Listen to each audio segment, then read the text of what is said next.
سزا ملے گی تو یہ دنیا کی جہنم میں پہلے جائے گا، آخرت کی جہنم میں بعد میں جائے گا۔ ارے بتا تو رہا ہوں میں تو اللہ کی بات کرتا ہوں۔ یہ جھوٹے، ایسے جھوٹے لوگ جو ہیں جن کے جھوٹ کو دنیا جانتی ہے اور اسی دنیا کے چکر میں پڑتے رہتے ہیں۔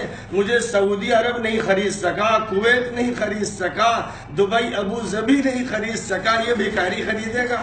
اب یہ تو شیطان کی باتیں کر رہا ہے۔ پیسوں سے تو ہم لوگوں کا تعلق ہی نہیں ہوتا ہے۔ ہم لوگ ان لوگوں کی طرح وہ بابا نہیں ہے کہ جو جیلوں میں جاتے ہیں، پیسے کھاتے ہیں، بدکاری کرتے ہیں۔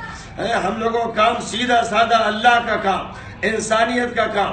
اب جو بھی ایسی باتیں کر رہا ہے خدا اسے جہنم میں ڈالے گا، دنیا میں بھی اس کو سزا ملے گی اور آخرت میں ملے گی۔ اور میری بات نوٹ کر لیجئے، اس کی سزا دیکھ لیجئے گا۔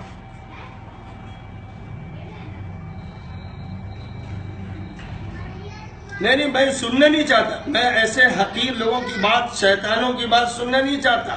میرا شیطانوں سے تعلق نہیں، اس لیے جس شخص نے ایسی بات کہی خدا اسے سزا دے اور ایشور اسے سزا دے اور اس کی سزا دنیا دیکھے۔